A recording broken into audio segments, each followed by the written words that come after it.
श्री द्वारकेश्वर जयती चैनल में आप सभी का स्वागत है।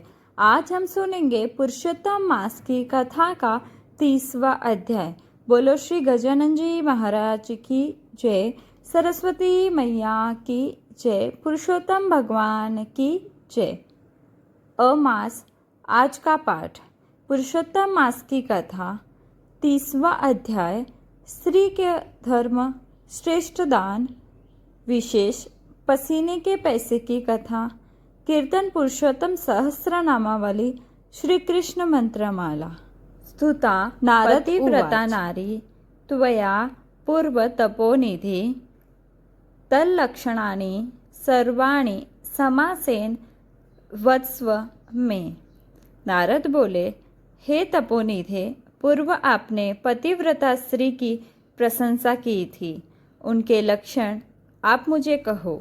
अपना पति बदसूरत, भूरे वर्तन वाला, रोगी, क्रोधी, कंजूस, डरपोक, जुआरी, बुढ़ा, गूंगा, अंधा, बहरा, पर स्त्री में लंपट हो, फिर भी पतिव्रत स्त्री ने बानी शरीर और कर्म से हमेशा देव की तरह पूजा करनी चाहिए। पति की ओर द्वेष भाव से न देखना, पति की आज्ञा के बिना कोई कार्य न करना, पति को सुख देने तत्पर रहना, पति के खाने के बाद खुद खाना, पति के पास बैठकर प्यार से खिलाना, अच्छे न लगने वाली बातें न करनी, पति के सोने के बाद सोना और सुबह पति के जागने से पहले जागना, सास ससुर की, माता पिता की तरह सेवा करनी, घर वपराश में करकसर करके बचत धर्म कार्य और दान में खर्चना या कोई सत्कार्य में बचत खर्च करना, पराया पुरुष उसके सामने देखे, मीठे बोल बोले, पैसों की लालच दिखाए, फिर भी उसमें न फंसना, रजस्वला स्त्री को चौथे दिन स्नान करने के बाद ही घर काम करना, 3 दिन तक उसे किसी भी चीज़ को छूना नहीं, देवों का पूजन आदि छोड़ देना। सगर्भा स्त्री को हमेशा अपना मन आनंद में रखना और सदशास्त्र का पढ़ना, खराब चित्र न देखना, पति खुश रहे ऐसा व्यवहार करना, पति के साथ झगड़ा करके घर न छोड़ना, पति दुखी हो तो ऐसा बर्ताव न करना, पति बाहर गांव परदेश जाए तब रोना नहीं और उसे जाने से रोकना न चाहिए, श्रृंगार मत करना। सूत पुरानी बोले, हे शौनकादि मुनियों, नारद जी के बाद में पूछा, सभी दोनों में श्रेष्ठ दान कासा का संपुट को बताया है, इसका क्या कारण हो सकता है? भगवान नारायण ने इसका जो खुलासा किया है वह मैं आपके समक्ष रखता हूँ। पहले कैलाश में पार्वती जी ने एक समय यह व्रत किया था। उन्होंने महादेव जी को प्रश्न पूछा था, किस प्रकार का उत्तम दान मुझे करना चाहिए? सवाल का उत्तर देते महादेव जी ने बताया था, संसार में पुरुषोत्तम व्रत समान उत्तम और तुरंत फल देने वाला कोई व्रत नहीं है। यह व्रत के लिए ब्रह्मांड जैसा गोल आकार वाला संपुट का दान देना चाहिए।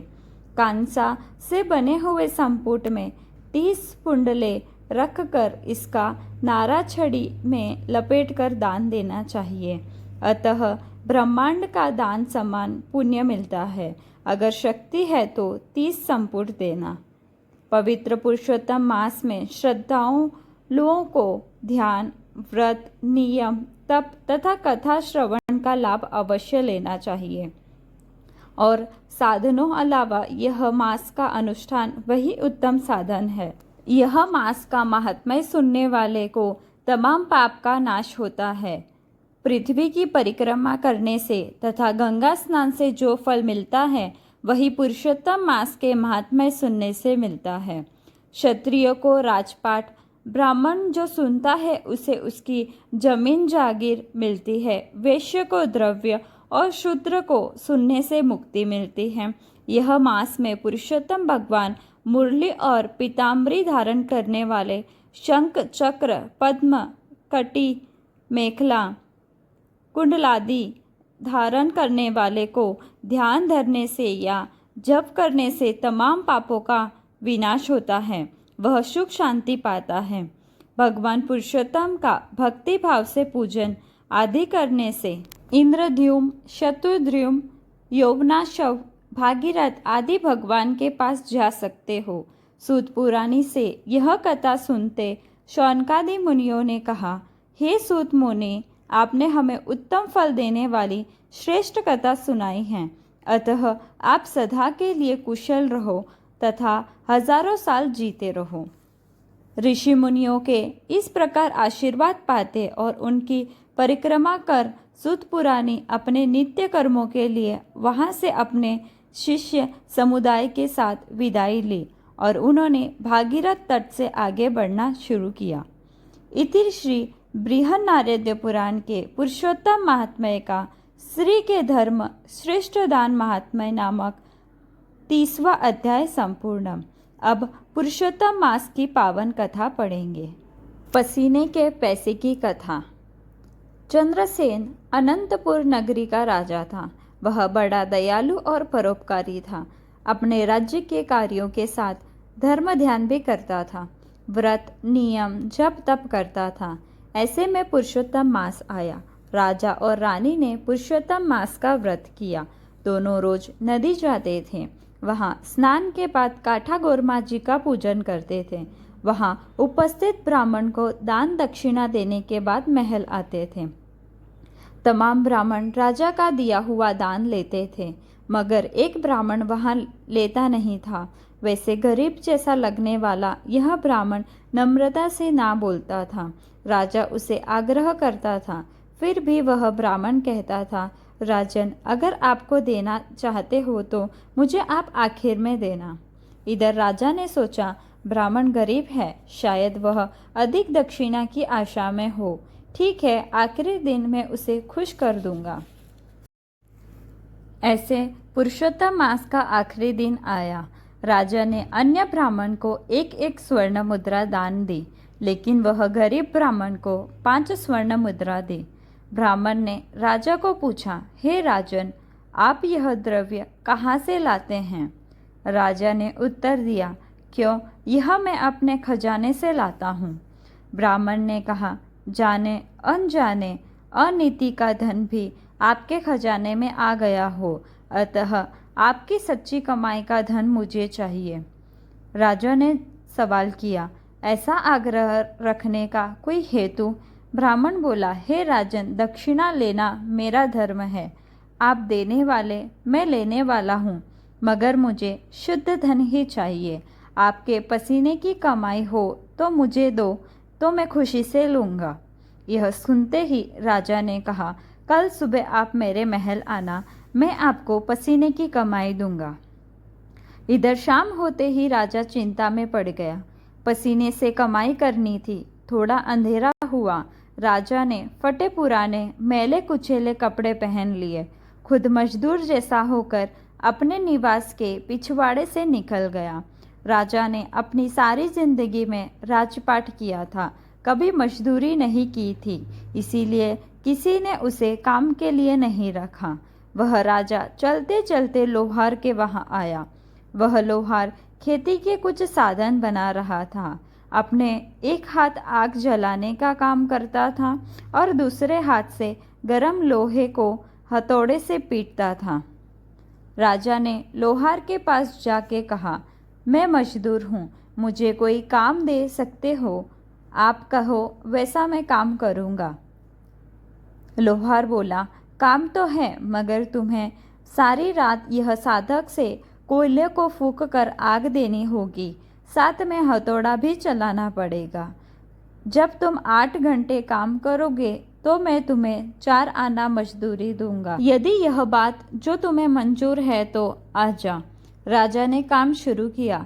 कभी हवा भरता, फूंकता तो हथौड़ा चलाता। शुरू में जोश में काम किया, कुछ मालूम नहीं हुआ, लेकिन बाद में अपनी हथेली में छोटे मोटे घाव हो गए।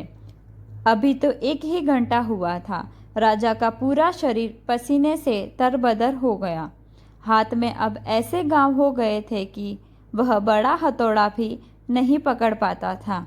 राजा की आंख आगे अंधेरा होने लगा। राजा हाथ से हथौड़ा भी नहीं पकड़ पाता था। वह अपने स्थान पर बैठ गया। लोहार की नज़र गई।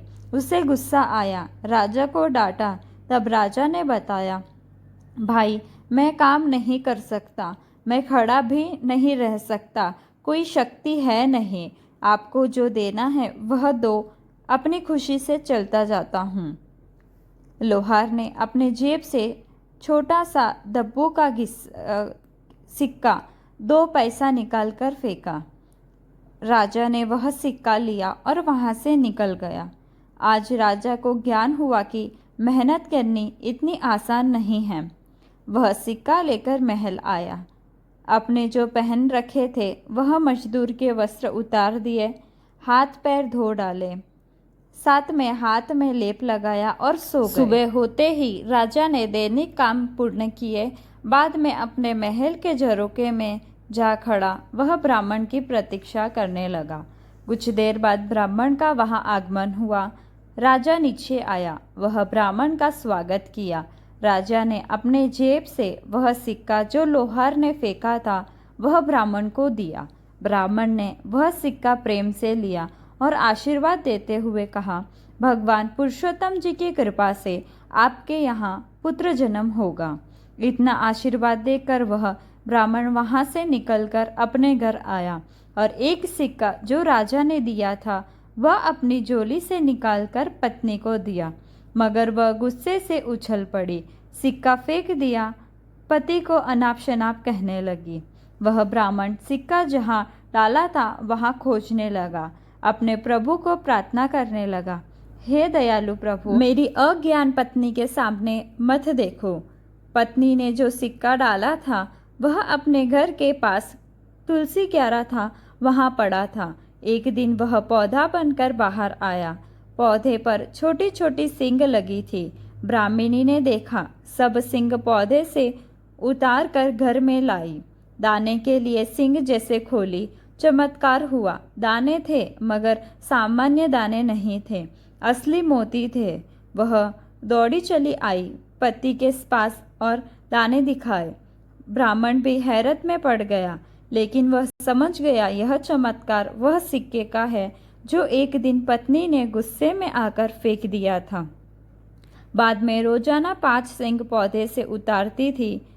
25 मोती निकलते थे। वह बाजार में बेचकर पैसे लाते। कुछ दिनों में ब्राह्मण को गरीबी से छुटकारा मिल गया। अब वह धनवान बन गया। इधर ब्राह्मण ने अपने मकान के आसपास कांटे की एक सीमा तैयार कर ली। साथ वह दोनों सतत ध्यान भी देते थे, अतः कोई वहां आता नहीं था। आखिर यह बात राजा के मंत्री के कानों तक आ गई। मंत्री की नज़र में खराबी आई। वह पौधा जब्त करने के लिए अपने सैनिक भेजे। वह साथ गया। वह ब्राह्मण के घर आकर बोले, हे ब्राह्मण, अपना यह पौधा राजा के सिक्के से हुआ है, अतः वह राजा का ही है। इतने दिन आपने लाभ उठाया, चलो ठीक है, मगर अब हमें राजा जी के पास ले जाने दो। ब्राह्मण चुप रहा, लेकिन उसकी पत्नी बोली, कौन कहता है कि यह राजा के सिक्के वाला पौधा है? यह तो हमारे पुण्य का और भगवान पुरुषोत्तम मास के व्रत का नतीजा है। अब साथ में आया मंत्री षड सा बन गया। हंसते हुए कहने लगा, हम पता लगाएंगे राजा जी का सिक्का है या नहीं। अगर सिक्का अंदर नहीं है तो हम खुद निकल जाएंगे। और मंत्री ने पौधा खोदने के लिए आदेश दिया। खोदना शुरू हुआ, थोड़ा सा और थोड़ा सा और, मगर पौधे का मूल्य कहाँ था, वो तो नज़र नहीं आता था। मजदूर थक गए। गांव में खबर फैल गई। गांव वाले ब्राह्मण के वहां आने लगे। राजा को पता चला, अपने मंत्री ने मुझे बिना पूछे काम हाथ लिया, जानते दुखी हो गया। वह अच्छी बात नहीं है, वह समझा। कुछ देर बाद वह खुद वहां दौड़ा आया। बाद में राजा ने ब्राह्मण ब्राह्मणी को पौधे के बारे में पूछा। तब ब्राह्मण बोला, राजन, आपने मुझे जो सिक्का दिया था वह यह पौधे के रूप में खिला है। यह हमारे पुण्य का फल है, हम उसे किस तरह ले जाने दें।